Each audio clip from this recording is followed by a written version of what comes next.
It's important to understand what the 5G is doing and what they say it's doing. We're told on the IEEE beamforming document that this technology cooked your eyes like eggs in World War II.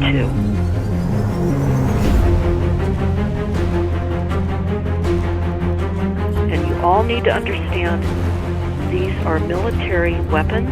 These are assault frequencies.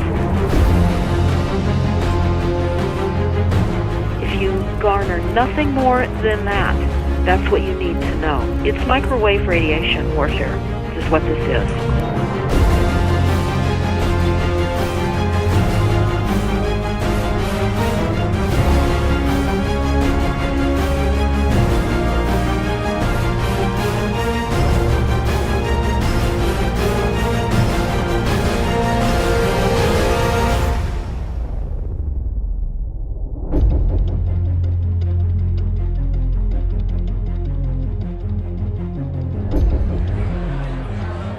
Ladies and gentlemen, please join me in welcoming to the National Press Club Federal Communications Commission Chairman Tom Wheeler. It's an honor to be here at the National Press Club. The first generation wireless, 1G, was voice.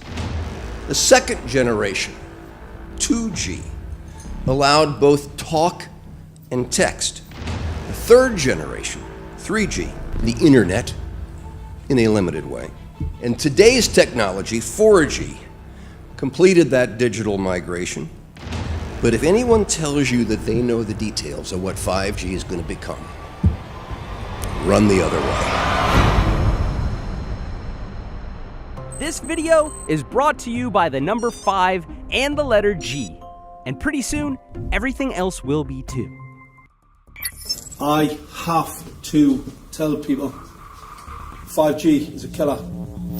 I'm Mark Steele. Anybody who hasn't heard me, I'm a weapons systems head-up display expert, one of the leading experts in the world. I've actually brought cover in relation to this, and the reason I became an expert was because I invented them. What I'm going to say to you today, do not believe a single word I say. Not one. I want you to do your own research. You'll find it's absolutely terrifying. You got your body cam? Aye. Oh, good lad. Right, because I can talk to that. This 5G roll-up is a weapon system. I've got a letter in with central government because I know about weapon systems more than anything other. In Britain, in a place in the north of England called Gateshead, a scientist there called Mark Steele has been very publicly and actively warning people about the effects of LED streetlights, which he says in Gateshead are emitting now 5G. Right, what's the crack? Hey, lads. I'm just having a word with these Gateshead council workers about replacing these transmitters on these lights that are causing harm and assaulting the community. This is an existential threat to the economy, to the environment and humanity. If these transmitters are everywhere, then everyone's at risk, surely.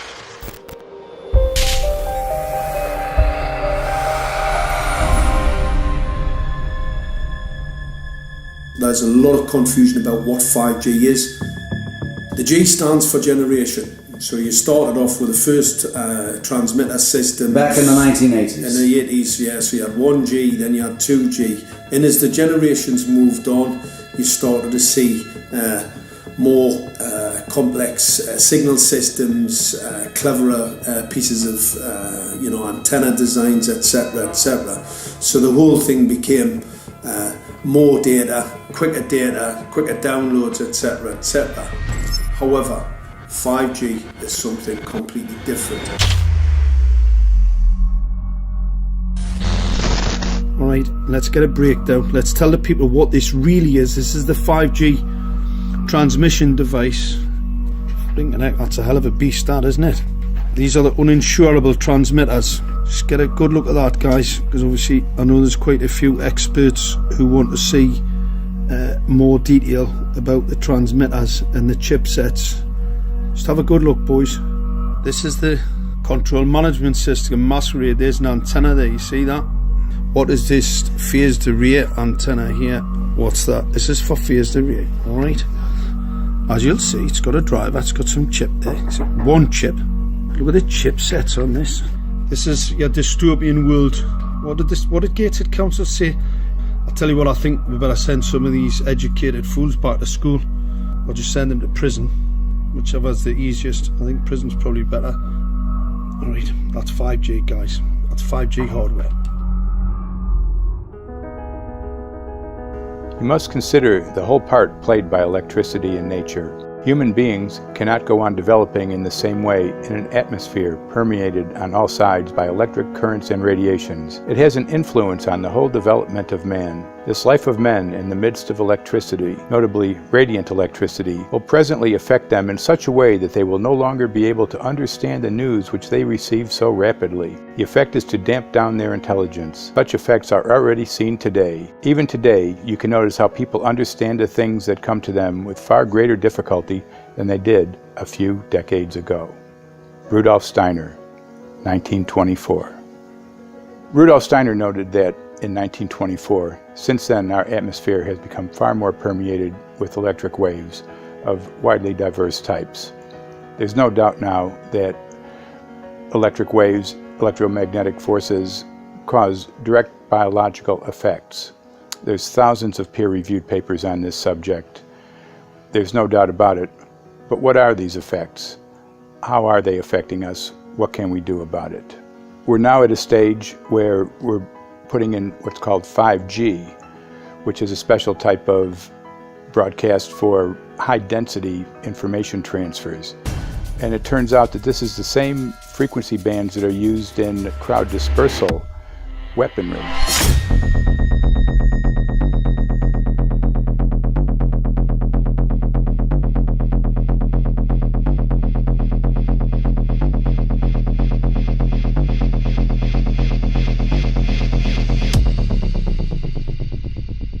5G, first and foremost, is densification. So it's significantly more transmitters in close proximity to a human, and it is also a sophisticated, illegal, unlawful transmitter. What I mean by that is it is a high gain dielectric lens antenna, and what that allows 5G transmitters to do is to 3D map its environment in your home. The 868 megahertz frequency is specific for battlefield interrogation systems, so sub-gigahertz. It allows the signal to travel through concrete brickwork with ease, and it can actually data gather. It is a target acquiring system. Phased array is basically radar off the battlefield. It is extremely good at identifying targets and being able to lock onto targets. And not only that, it can specifically target you as an individual. So any judge sitting on an interesting case, let's say, any lawyer, any barrister, anybody doing any work that is potentially controversial, your life could be at threat. So the antenna design that you currently have on top of these LED streetlights, masquerading as a control management system, is basically battlefield interrogation equipment. The first phased array unit was actually called Mammoth, used by the Germans during the Second World War to identify Allied aircraft. Obviously things have moved on significantly since then.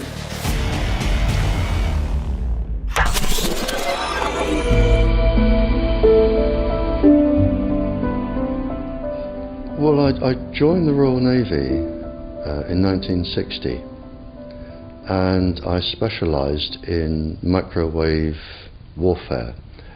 Radar, obviously, which uses microwave, but they don't just teach you radar, they teach you all about microwaves and other uses. So I understood about microwave warfare and how it can damage people, how it can harm people.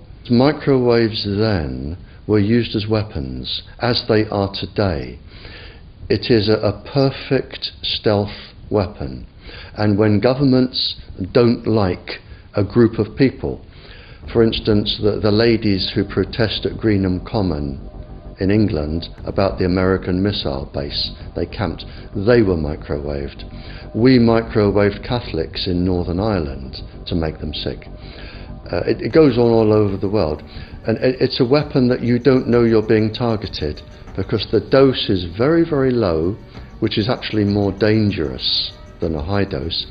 It's very, very low, and it may take a year or two, but you can cause neurological damage and cancers with low-level microwaves, and you can make all your opponents sick. It's a perfect weapon for a government. Our impulses are being redirected. We are living in an artificially induced state of consciousness that resembles sleep. Their intention to rule rests with the annihilation of consciousness. We have been lulled into a trance. They have made us indifferent to ourselves, to others. We are focused only on our own gain. Please understand, they are safe as long as they are not discovered. Keep us asleep, keep us selfish, keep us sedated. Almost immediately, I had neighbours knocking on the door, talking about children bleeding from the nose. I had images posted on Facebook. And one neighbour in particular came to my door and mentioned the fact that since the LED street lighting had been installed, she was bleeding from the nose every single night.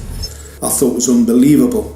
However, I spoke to another neighbour who lived not far from the first lady who mentioned this, and she also confirmed that since the LED street lighting had been installed, she also had started to develop nosebleeds and had never had nosebleeds before in her life.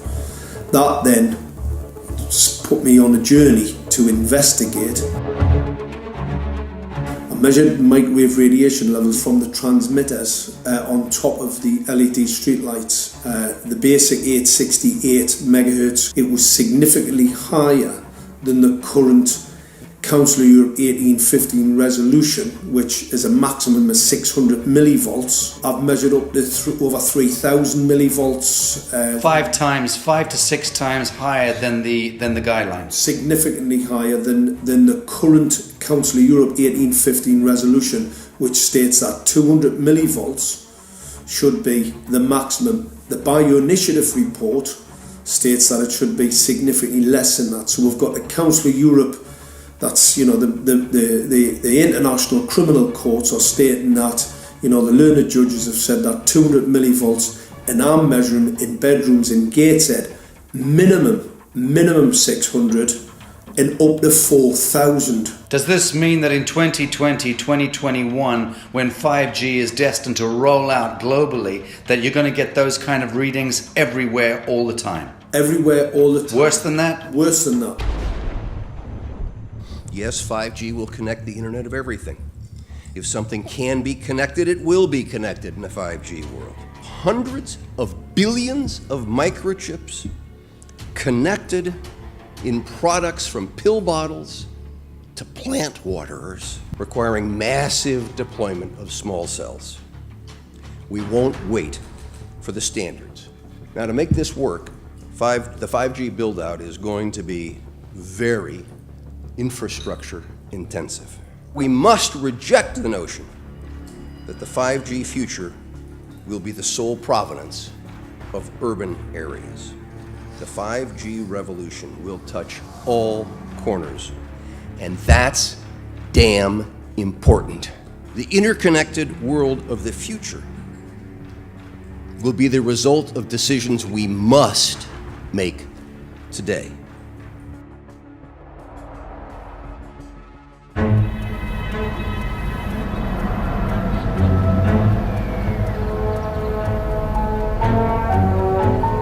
The main issue before us today is Senate Bill 637 and Senate Bill 894, the former by Senator Hugh and the latter by Senator Knopf.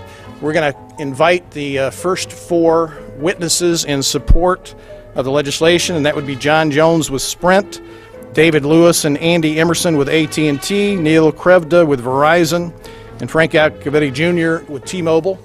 So be straight with me. Is it true? It could be. No, well, very few cases. There was an unfortunate incident out in Iowa. Look, gentlemen, practice these words in front of the mirror. Although we are constantly exploring the subject, currently, there is no direct evidence that links cell phone usage to brain cancer.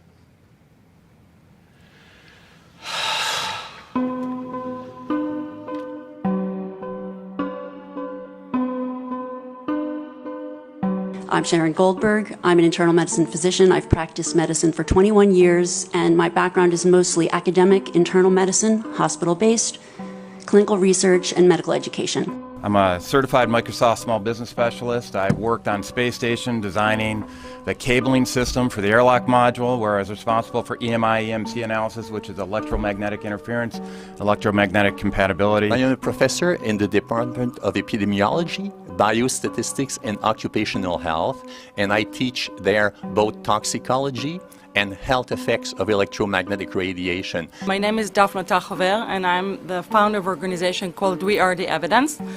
We are an organization that represents the many adults and unfortunately many children who have become very sick from wireless technology radiation. There seems to be a couple false Easter eggs being put out there right now. I want to make sure we dispel that right off the gate.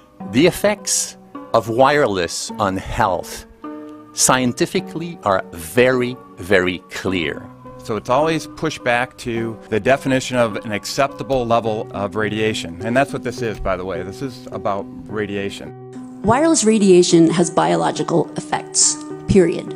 My name is Dr. Angie Kolbeck. I've been reviewing the studies showing the impacts of wireless radiation on our health, and there are now thousands of studies showing the following adverse health impacts to wireless radiation: cancer, oxidative damage, DNA damage, DNA failure. Things like memory, dizziness, anxiety, brain fog. Headaches, nosebleeds, cognitive problem, exhaustion. We have evidence of DNA damage, cardiomyopathy, which is the precursor of congestive heart failure. Short and long-term memory loss, decreased attention spans, lower reaction times, even involuntary contractions of muscles causing misalignments of spines and jaws. Breast cancer. We suddenly have breast cancer in women who have no DNA predisposition. Disrupted immune function and change in stress proteins, reproductive and fertility effects. There are dozens and dozens of studies that show beyond any doubt what this radiation is doing to our sperm. Now, if you take the cell phone out of your pocket, the sperm will recuperate within 3 to 4 months. What would not recuperate would be the damage to the DNA of the sperm. That is irreparable. The wife of the ex-governor of Indiana was diagnosed with glioblastoma. Same brain tumor Ted Kennedy had and John McCain had. Did you look at John McCain's car? This is a cell phone brain tumor. LeBron James, one of our sports people, had a salivary gland tumor. That is another cell phone tumor. You didn't hear about it because immediately after that was discovered, he was paid by Samsung to become their spokesperson. We are seeing increases in brain tumors. We're seeing increases in Alzheimer's. We're seeing increases in all of the neurotransmitter diseases, ALS, Lou Gehrig's disease, Parkinson's. These are all disease systems that are known to be associated with low-level energy exposures. We talk about 24/7, around-the-clock exposure, wherever you are and your whole body. You never get away from it. And it seems from our studies that maybe your immune system can cope with for a time, but it will deteriorate. Then the irradiation will definitely damage cells at a deeper level, and the question is what will then happen? These are out of peer-reviewed papers, so these are not just hypochondriacs thinking that they're doing it. We're having real problems with this. This is no longer a subject for debate when you look at PubMed and the peer-reviewed literature. These effects are seen in all life forms: plants, animals, insects, microbes. So 5G is not a conversation about whether or not these biological effects exist. They clearly do. There is scientifically evidence that is so strong that you can be certain that the standards used by the FCC to manage health effects are wrong. We need to start measuring how much radiation are people being exposed to. before we roll out 5G, there are 4 kinds of electromagnetic fields that we know are harmful to human health. So radio frequency radiation, magnetic fields, dirty electricity, and electric fields, okay? Our exposure, any given person, and all humans are affected by EMFs. What is our exposure in a day? It's not one cell phone. It's cell phones, it's multiple wireless networks, it's smart meters, it's cell towers. It's this sandwich, and it all adds up. The data we're going to look at are all published science, testing results, or public standards. At the bottom end of the radiation scale of what's called power density or signal strength is the minimum level at which cell phones will work, which was found to be 0.2 billionths of a microwatt per centimeter squared.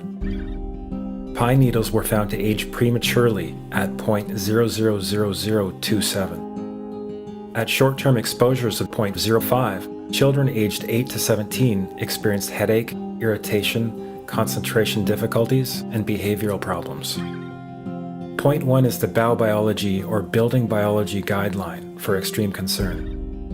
1.0 produced sperm DNA fragmentation and a decrease in sperm viability in vitro. Also at 1.0, the science shows the following bodily effects can occur: headaches, dizziness, fatigue, insomnia, chest pain, difficulty breathing, and indigestion. 2.5 saw altered calcium metabolism in heart muscle cells. 4.0, changes in the hippocampus affecting brain memory and learning. And at 6.0, DNA damage in cells. So, where are smart meters on this list? Electrical Power Institute in December 2010 measured a single Itron smart meter with pulses up to 7.93 microwatts per centimeter squared. Our own testing indicated approximately 8.0 with 1 meter. These tests are at a close distance, approximately 1 foot away from the meter, but an infant's crib could be just as close on the other side of the wall where the meter or bank of meters are installed. Even though there are all these known health effects at levels far lower, Switzerland, Liechtenstein, and Luxembourg see fit to set the standard at 9.5. And China, Poland, and Russia, 10.0. This is the same level at which behavior has been altered, producing reflexes of avoidance following 30-minute exposures. A room of 12 smart meters, very common and even a conservative number in an apartment building, tested at 19.8 microwatts per centimeter squared. This is hundreds of times higher than levels which clearly indicate harmful effects. So, how can utilities and governments get away with forcing these devices on everyone? This is how. In Canada and the US and several other civilized countries, the safety limit is set at 600 to 1,000 microwatts per centimeter squared. This so-called safety limit is literally tens of thousands of times higher than levels which are known to damage health according to peer-reviewed published science.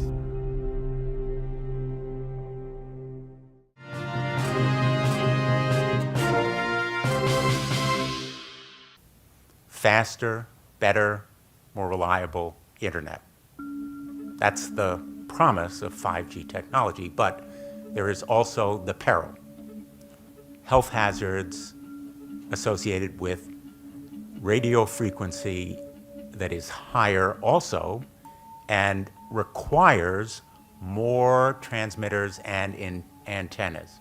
And the stark, simple fact is the health hazards are unknown and unstudied.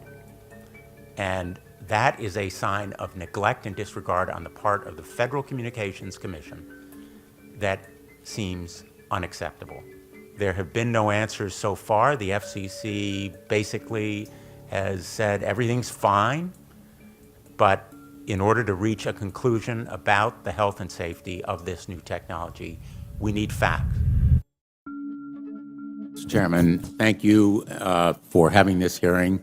5G, as you well know, also uses higher frequency waves that don't travel as far and will rely on a network of hundreds of thousands, potentially millions of small cell sites. And the question then is, are there any health implications, any public safety implications to those additional sites that are likely to be located close to homes, schools, workplaces, and closer to the ground, correct?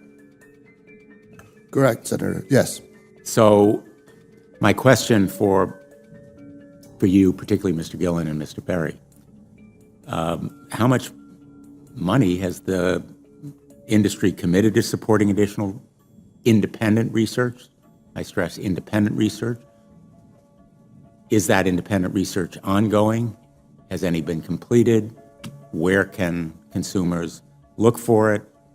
And we're talking about research on the biological effects of this new technology. Thank you, Senator. I think, thank you for your focus on the issue. Safety is paramount, and as you alluded to, we rely on the expert agencies, we rely on the findings of the FDA and others as to the requirements to keep all of us safe.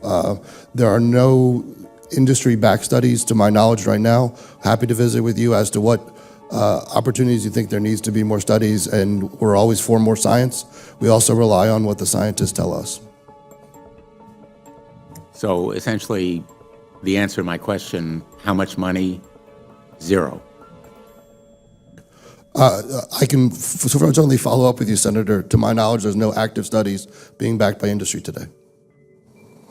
Anybody else know of industry commitments to back research, fund it, support it, to ascertain scientifically the health effect? No, I'm not aware of any. So there really is no research ongoing. We're kind of flying blind here, so far as health and safety is concerned. Thank you, Mr. Chairman.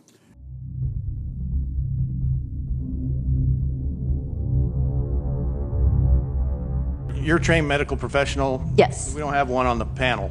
What are we to make with of the American Cancer Society, for example, telling us there's no evidence of harmful product? Many of these organizations have conflicts of interest. Very briefly, if you can, what do you mean by conflict of interest? One of the first things that you teach residents is that you always have to look at the funding. There's a tremendous amount of sponsored research by people who are hired to do studies to find no effect. And that's plagued this field in a number of countries. The radio frequency radiation work that we did was supported by Motorola. The relationship was really very cordial and very stress-free, but only up until we started generating data. These folks were very, very upset and began to talk about how are they going to handle this, what sort of spin can we put on this, what can we expect from this, and from that point on the relationship changed. What we saw was that Motorola began to exert more and more control over the work, telling us what to do, telling us how to write abstracts, what to say in the abstracts, what to say in the papers, how to do the work. No, don't do this. Yes, do it this way. This was unacceptable. I had completed our study of DNA damage, and I submitted the final report to Motorola. They simply weren't willing to accept my interpretation of my study, my evaluation of my study, my knowledge of science at that point, and tried to urge me not to publish the study. Did you hear about people coming to you as far as having complaints about illness? We were made aware of health complaints following installation of smart meters, and we wanted to verify this using our field work. So I measured the field of about 30 different people while they stood 1 foot in front of the smart meter, and in every single case, the human energy field was obliterated as they stood in front of the smart meter. So in our first slides, what we see is normal cells, and the structure of the cells is intact and sound. This is what we would expect from a normal sample. So after 2 minutes of exposure in front of the smart meter at about 1 foot away, we see a totally different story. Sample 1, you can see a lot of degradation in the cells. The cell walls have been broken, and you see changes in the cells which are called mycoplasma. It shows a mutation to the cell. In the second sample, we see a different type of degradation to the cell membranes. You can see a corrugation here. This is called bottle cap formation. and it's known that this occurs due to oxidation or exposure to free radicals. So this third subject, when we did her sample, she had to be pulled away from the meter after 45 seconds because she complained about an increasingly severe headache. And here you see a phenomenon called rouleau, where the red blood cells are stacking up, which makes it very difficult for the blood to deliver oxygen to the tissues as they would be their normal function. Every single one of these is a degradation. Every single one of these shows a trauma to the blood cells, and that came from something, and the only variable was the smart meter. The good news in all this is the patient and the blood can return to normal once they have been removed from the influences of these stressors.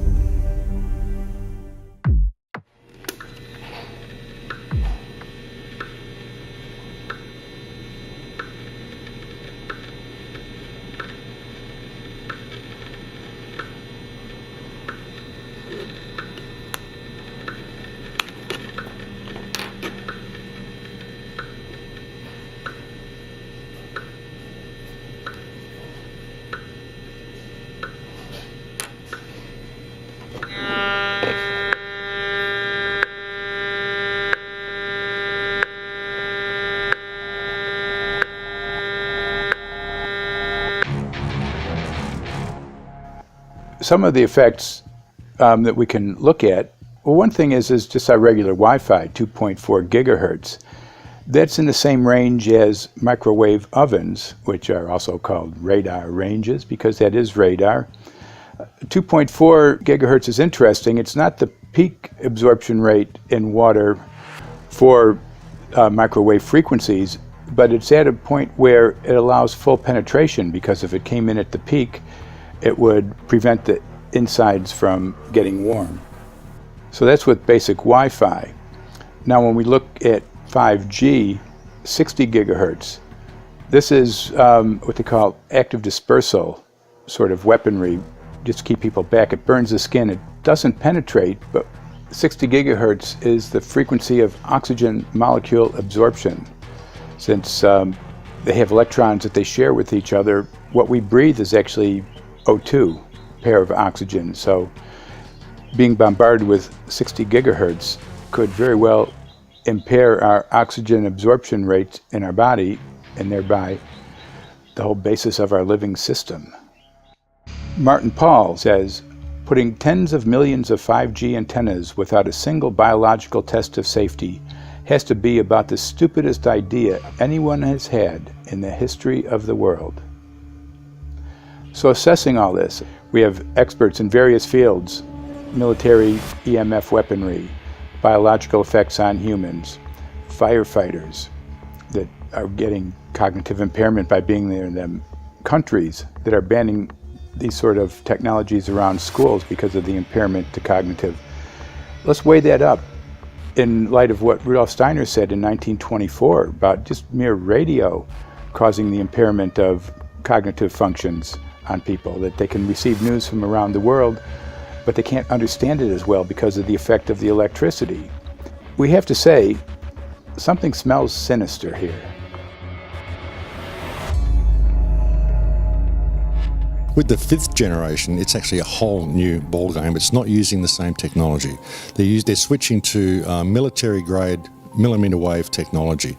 And when you look at this technology, I mean, if you go and look at DARPA reports, come and look at some of the patents that the United States military has put out on what they can do with psychological weapons, all sorts of things, crowd control, active denial, anything you can think of, this is what they can do with 5G. So any type of military application you can think of which has an electromagnetic base, they can do with 5G. And they're putting this out blanket across the population. Ladies and gentlemen, the President of the United States. Good evening, my fellow Americans. In the councils of government, we must guard against the acquisition of unwarranted influence, whether sought or unsought, by the military-industrial complex. The potential for the disastrous rise of misplaced power exists and will persist. We must never let the weight of this combination endanger our liberties or democratic processes.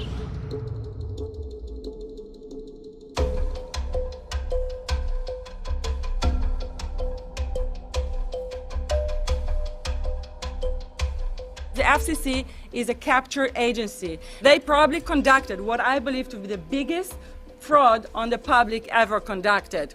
The FCC has been described by Harvard University's Center for Ethics writer Norman Alster as the most captured agency in D.C., acting more as an industry cheerleader than a regulator. This is especially true today with 5G, where there are serious safety concerns and potentially misleading information coming from the FCC. For example, the previous chairman of the FCC is Tom Wheeler. He was the head of the Wireless Lobby Association for 14 years. Now remember, Obama told us there would be no lobbyists in his administration, so he took the biggest lobby and put him as a head of the FCC. And that's damn important.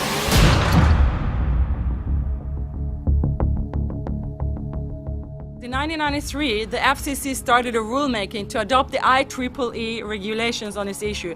IEEE is an engineer association. Why is it that we adopt regulation of engineers who maybe know how to measure this radiation when it's passing a wall, but not when it's passing a body?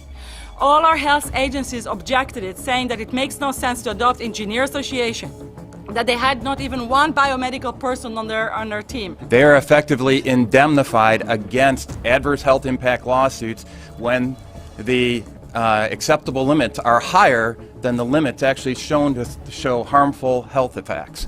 The FCC guidelines were developed for short-term exposures, 6 minutes, 30 minutes, depending on it's a phone or an outdoor exposure. And they have absolutely no connection to the biological effects that have been very clearly summarized in the Bio Initiative. So as you can see, there's a number of individuals in this room today that have serious concerns about this as regards to their health. If one of your companies decides to put one of these small cells up at a pole that's within, say, 50 feet of one of their houses, what recourse do they have to say, is there a way to move it somewhere else? There's language in the bill so that the authority can require the applicant to come forth with certification of compliance with the FCC's rules related to radio frequency emission. Remember that denial of request or denial permit request that you can put in? It's going to point back to the acceptable levels as determined by the FCC. Not the EPA or not the CDC, the ones who usually take care of health concerns, but by the FCC, which is staffed by former members of the telecommunication industry. That's the fox guarding the hen house. It's a fact that most insurance companies will not indemnify against EMF effects. Telecom companies around the world are warning their investors of potential major costs due to real or alleged risks of EMF pollution from their products. Interestingly enough, they're warning their investors, but they're not telling their customers. They're basically keeping it quiet because that's where their money comes from. So we're using technology that could be very potentially harmful to us, and the investors know it. But their only worry is that they might lose money, not that our health might be affected. First of all, I think what you should really think about is why is it that they're not insured? It's not that they chose to be self-insured. They actually rejected by the insurance company from being insured because they understand the risk. And so the insurance companies, the big insurance companies, will not insure the telecommunication? So there's insurance companies, and then there's what's called secondary insurance companies. Secondary insurance companies are the insurance companies that insure the insurance companies. So in an event, an insurance company, let's say I insure Verizon, and it may not be able to meet the claims, then the secondary insurance company is kicking in. Like Lloyd's of London? Sorry? Like yes, Lloyd's of exactly. London? So two leading ones would be Lloyd's of London and Swiss Re. Both told the insurance company not to insure the wireless industry, and this is why they're not insured. And that should give you a hint. Now, this is exactly why they have to prevent a health lawsuit. And how do they prevent lawsuit? That goes back to Section 704.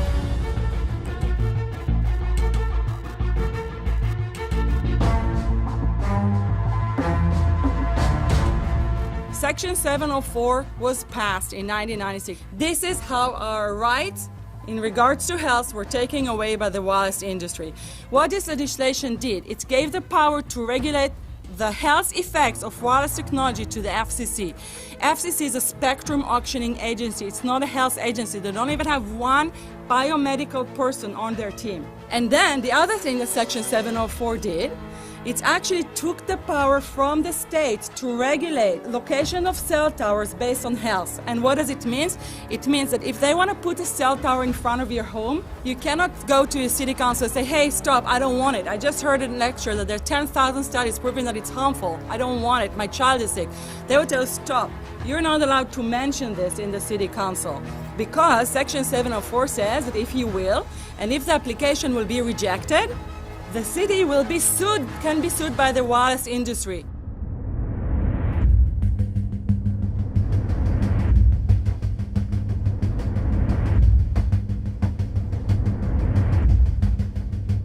A major U.S. government study on rats finds a link between cell phones and cancer. Very first government study linking the radiation from cell phones to cancer. Two-decade, $30 million federal study out today found there is some evidence of a link between cell phone radiation and brain cancer.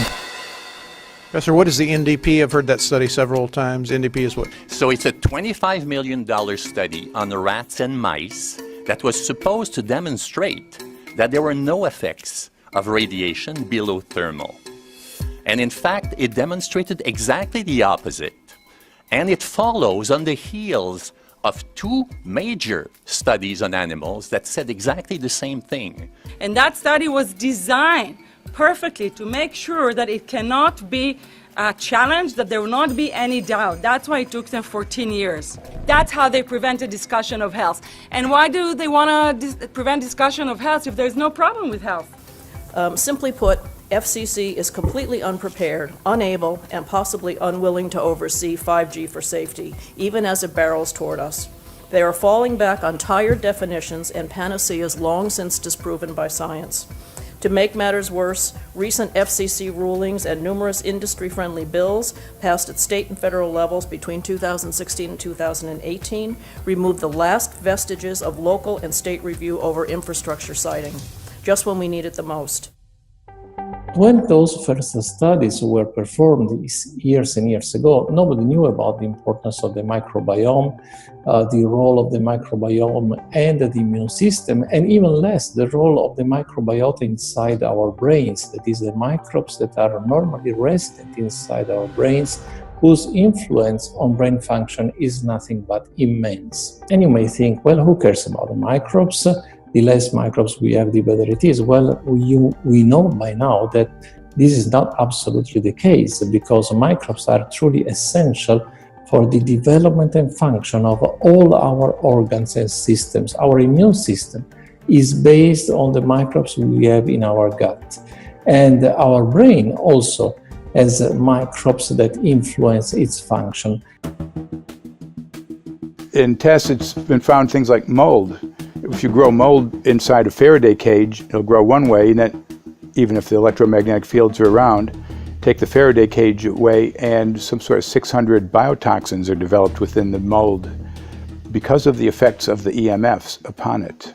Electromagnetic fields, even of weak quality, have an effect upon our microbiome, which is really essential to our whole being.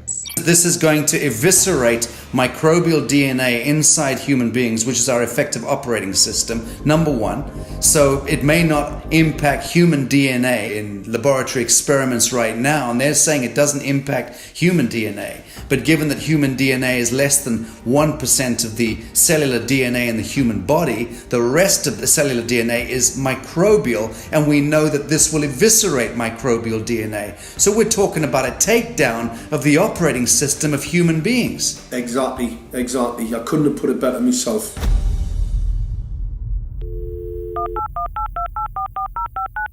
John Brandt.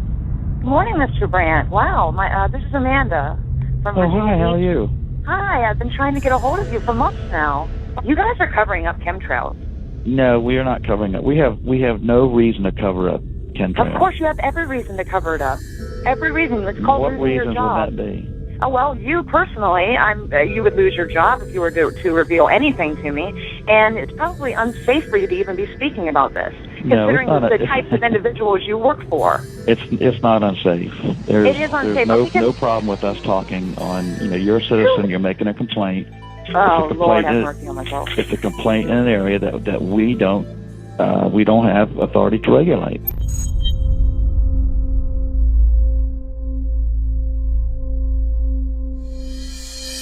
So the connection between chemtrails and 5G.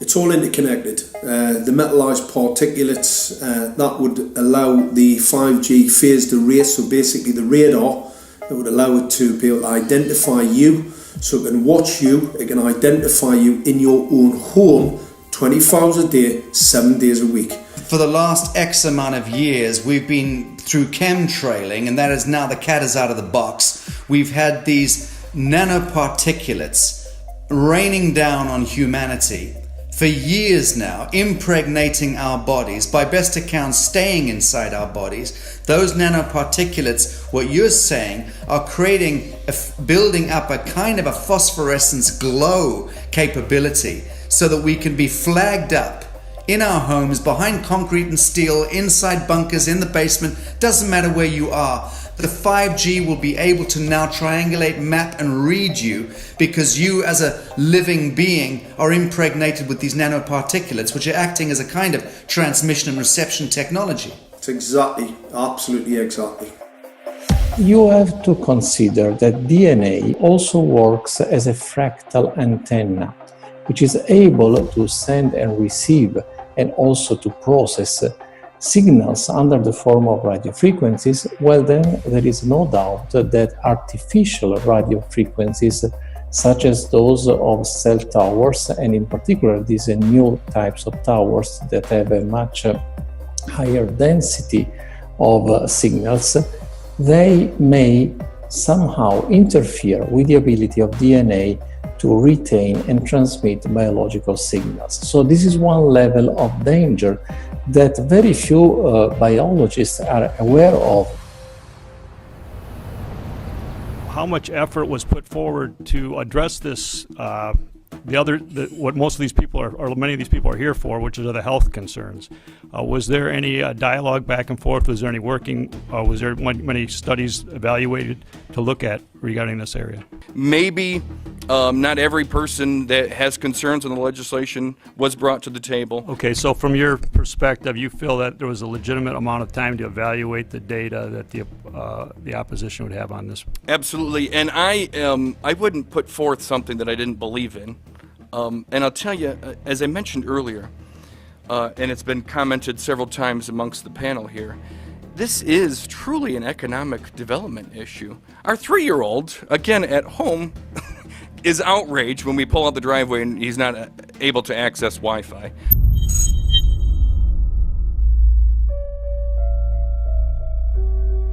I think anyone who puts Wi-Fi into a school should be locked up for the rest of their life. I really do. I think they're not fit to walk on the surface of this planet because they haven't looked at the research, and whatever incentive they have, it is not worth the genetic problems that parents are going to face with their children when they're born. France has banned Wi-Fi in nursery schools and put warnings out for regular schools because they're finding there's impaired learning capacity in children when they're around Wi-Fi. And they have to put up warning signs where they put Wi-Fi transmitters. When I got sick and I learned that they're putting Wi-Fi in the schools in Israel, I was very sick at the time, but I could not tolerate the thought that children in the schools will become as sick as I have. And after a few months of correspondence, I submitted a Supreme Court case in Israel to ban the use of Wi-Fi in the schools and replace them with wired network. The 4 top diseases that kill our children, our young adults right now, are brain tumors, thyroid cancer, testis cancer, rectal cancer, everywhere we put our cell phones. And a lot of our children are sick and they're being misdiagnosed and mistreated because the wireless industry has put billions and billions of dollars in the past 30 years to mislead the public as to the health effects and keep the public uninformed. We are performing an experiment on children. We are exposing children to microwave radiation for 6 hours during every school day. We have had absolutely no studies looking at the long-term effects of this radiation on young people or even on adults. A considerable amount of research shows that developing brains and bodies of children are much more affected than adults. And there are clear indications of a link between increased electromagnetic fields and autism spectrum disorders. We took 10 autistic children and went back to the sleeping location where the mother was when she was pregnant with that child and compared it with the sleeping location of a mother that gave birth to healthy children. We had 10 mothers in that group, 10 mothers in this group, and in the group of the autistic children, we found that the measurements that we got for the microwave exposure was elevated compared to the group of children that were normal. The fetus is affected. The exposure to man-made electromagnetic fields has become the first factor that could be isolated ever in autism that could predict autism. The fifth generation of wireless technology, or 5G as it's being rolled out worldwide without safety testing. Let me say that again, without safety testing. And how we've got scientists and doctors and environmental organizers saying, stop this. Because in terms of the effects of wireless radiation, the science is in. Wireless radiation can lead to cancerous heart tumors, brain tumors, DNA damage. Wireless radiation is linked to infertility, to autism, Alzheimer's, and more. And guess what? All the effects that I just listed, those are some of the effects that are known according to the technology that's being seen today. First of all, you have to know that we know that the other EMFs that we're exposed to are already known to be health risks. And basically that 5G, because of the frequency that's going to be used and because of the extraordinarily high pulsation levels that will be used, is a much bigger threat to our health than the things that we already have, which are very substantial threats to our health. We're not just talking about the intensity. We're talking about the frequency and the very high level of pulsations. There's a huge literature which shows that pulsed EMFs that pulse up and down very rapidly, are in most cases much more biologically active than our non-pulsed EMFs. Every single wireless communication device communicates via pulsations, but the industry completely ignores this issue.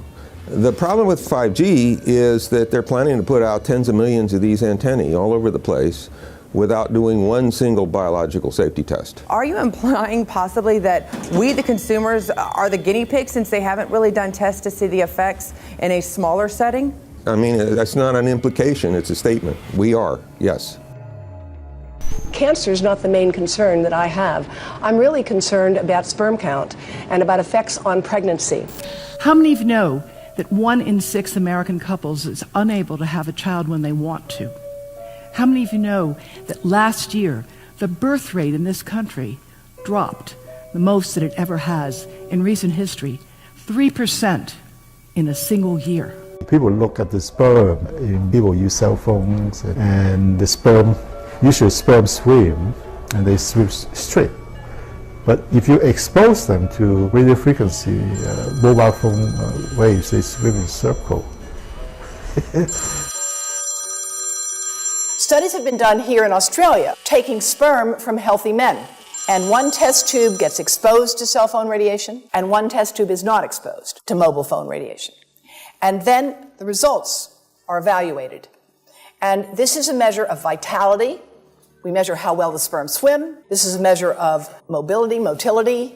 This is a measure of mitochondrial DNA damage. They have 3 times as much damage on their DNA if they have been exposed to mobile phone radiation. The data on that are rock solid. Cell phones can damage sperm quantity and quality.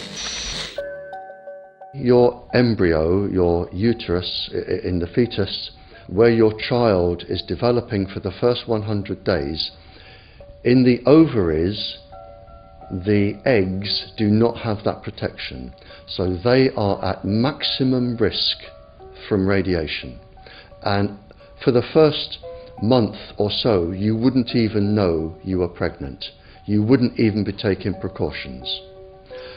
That is the main danger area. So you give birth to a daughter,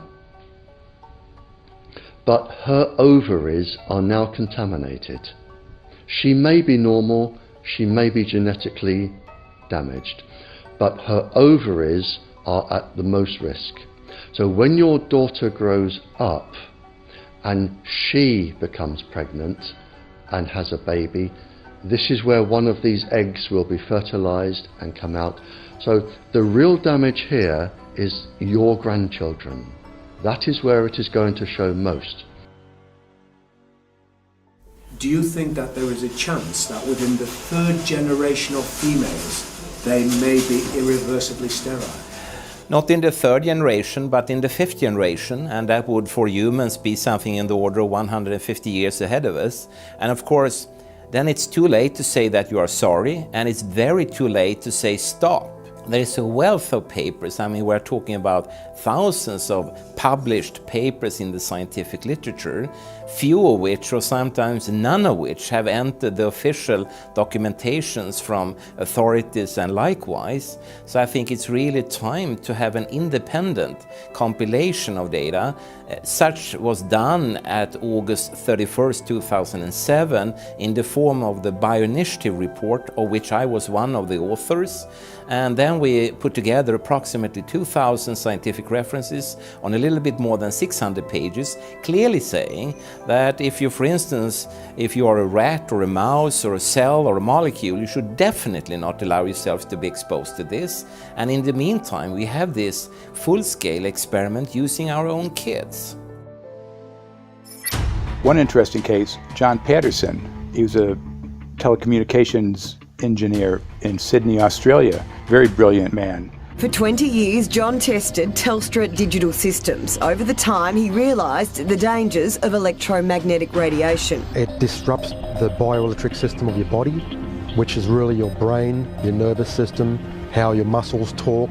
And he tried warning of these effects through different agencies, through his company. Got all the test gear out and measured it and drew up a report, and I was immediately removed from service. Finally, in 2007, he took matters into his own hand. He commandeered a used British Army tank and went and destroyed 6 cell phone towers in Sydney, Australia, because he wanted to stop this. He was trying to make a point. The message was that how dangerous it was. You know, these people were elected by us to manage our infrastructure in a responsible manner. That is the sole purpose of government if it's going to exist at all. And if it doesn't do that, then it has no right. It is invalid. So we need to pull this infrastructure down. We really do. But in order to do that, I mean, we can't just be some violent domestic terrorist. You've got to bring this awareness to the people that these towers are doing them damage. You don't need bandwidth that fast. And they're not doing it so you can download movies quickly. They're doing it so they can track every single thing you do and bring in this social crediting system to control even everything you think. There's a story about a lady called Claire Edwards. She was a United Nations staff member, and she was warning of the potentially catastrophic dangers of 5G technology. I took the issue to the UN Secretary General, Antonio Guterres. He is a physicist and electrical engineer, and lectured on telecommunication signals early in his career, yet asserted to me that he knew nothing about the dangers of 5G. Current public exposure levels are at least 1 quintillion, that's 18 zeros, 1 quintillion times above natural background radiation, according to Professor Olle Johansson of the Karolinska Institute in Sweden. The highly dangerous biological effects of EMFs have been documented by thousands of studies since 1932, indicating that we may be facing a global health catastrophe orders of magnitude worse than those caused by tobacco and cigarettes. 5G is designed to deliver concentrated and focused electromagnetic radiation in excess of 100 times current levels in the same way as do directed energy weapons. There is currently an international appeal signed by 237 EMF scientists from 41 nations urging the UN and particularly the WHO to exert strong leadership in fostering the development of more protective EMF guidelines, encouraging precautionary measures and educating the public about the considerable health risks, particularly the risks to children and fetal development. Sorry, because we are talking with someone that is a little bit ignorant on these things. We're talking to the Wi-Fi systems. I'm worried because I put those devices in my house. I will have to, I confess my ignorance on this. We will have to, but I'm going to raise this with WHO, which I think is the organization that might be able to deal with it properly, because I must confess I was not aware of that danger.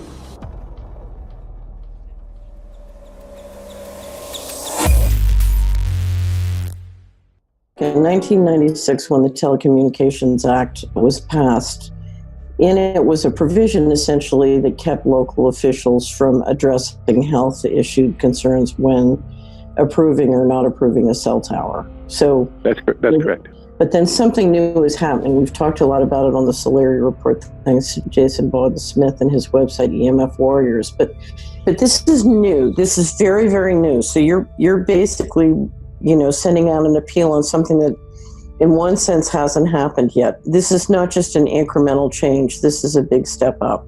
It's a sea change. An onslaught's not an improper word. It's a bombardment. So instead of a cell tower 1 mile or 2 miles from you and you still have cell phone service, we're going to have antennas every block, and some poor soul is going to have one mounted to a utility pole maybe less than 20 meters from their home. So this kind of, invasive bombardment with this many antennas, just in 1 square mile, if you do the math, 1 per block and 16 blocks per mile, that's about 250 antennas per square mile. The millimeter wave is untested. Former FCC Chairman Tom Wheeler openly said that they don't plan to test. We won't wait for the standards. And then our appeal also addresses the fact that there's a plan to roll out 5G through satellites in low Earth orbit. So 20,000 satellites, which will cover every square foot of the planet with a 5G signal. 6, 5, 4, 3, 2, 1. Night after night, politicians and other leaders were telling Americans that Sputnik revealed that we were at great risk. Not just our pride, but our security is at stake. If Russia wins dominance of this completely new area, well, I think the consequences are fairly plain. Probable Soviet world domination. We choose to go to the moon in this decade and do the other things, not because they are easy, but because they are hard. Because that challenge is one that we're willing to accept, one we are unwilling to postpone, and one we intend to win. Welcome, everybody, to the White House. This is White House 5G Summit. My name is Justin Clark. I'm the Director of Public Liaison, and we are thrilled to have you here today. Really happy to be joined by a lot of leaders in industry, members of Congress and the Senate, White House leaders on this, and people from the FCC. Before we start, one, we are government, so don't assume we know anything, okay? I do agree, I don't know anything. I have become accustomed to giving speeches in my new position on subjects about which I frankly know very little, and we need more cell towers and connections in Connecticut, my home state. It's ridiculous.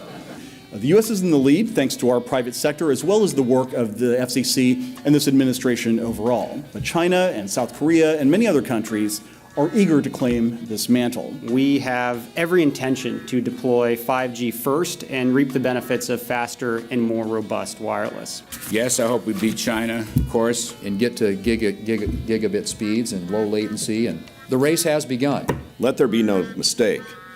The race to 5G is a sprint. Winning the global race to 5G, it's a national priority. We must bear in mind the national security implications of winning the race on 5G. Today we're talking about the importance of being first in 5G, continued commitment to putting America first in the race to 5G. We're calling it America First, 5G First. Well, our strategy is called the 5G FAST Plan, a plan to facilitate America's superiority in 5G technology. Connected devices for health applications, which I love, has the capacity to make people healthier, as I understand it, a lot of medical applications. Industry is not asking the government for money to build 5G networks.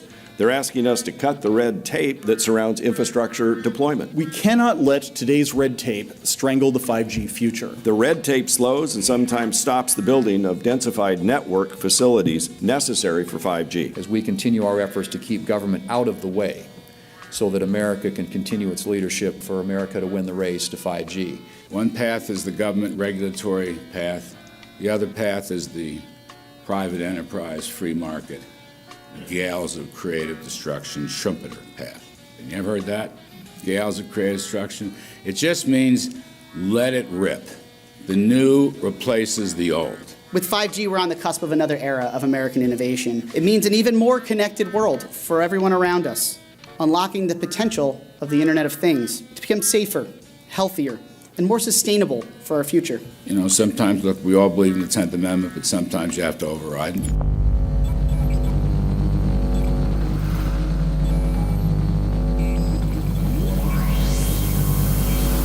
By the way, the 1996 bill permits that kind of override. We're not here to be completely heavy-handed, but sometimes you got to do what you got to do. And some of these states or cities that don't want to cooperate want to shake us down. We can't allow obstacles and barriers to stop this movement. That's all.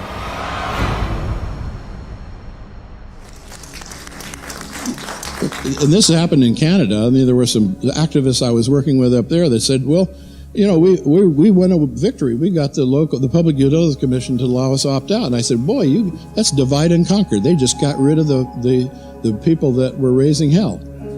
So, you know, that's not the answer. We need to opt out everybody. An opt-out is an agreement to pay to not be harmed.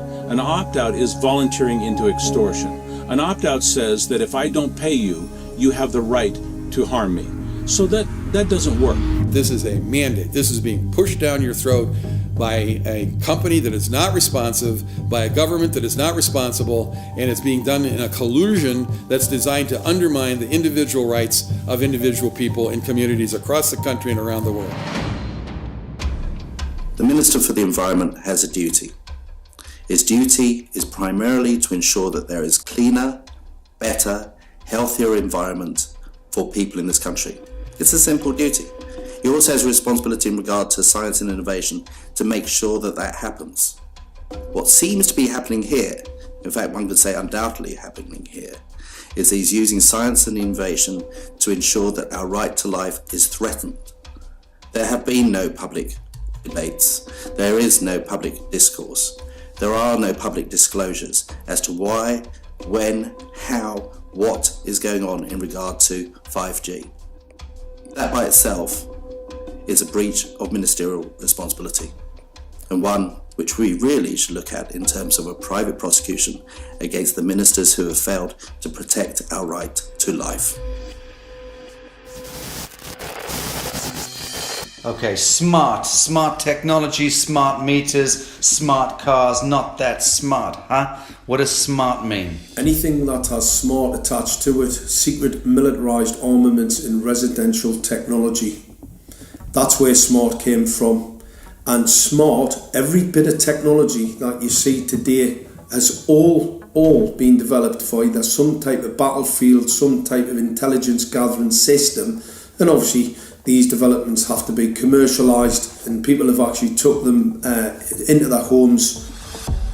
The definition of a smart grid is a wireless system that will fundamentally turn every single appliance in your home into the equivalent of a transmitting cell phone. That's every computer, every television, every furnace, every air conditioner, every coffee machine, every printer, every single appliance that you have in your house will eventually, in a smart grid, have an antenna that's embedded into it that will transmit your usage data to a smart meter on the outside of your home that will then transmit your usage data to another tower receiving that usage signal that will then go to the utility company for supposedly billing purposes.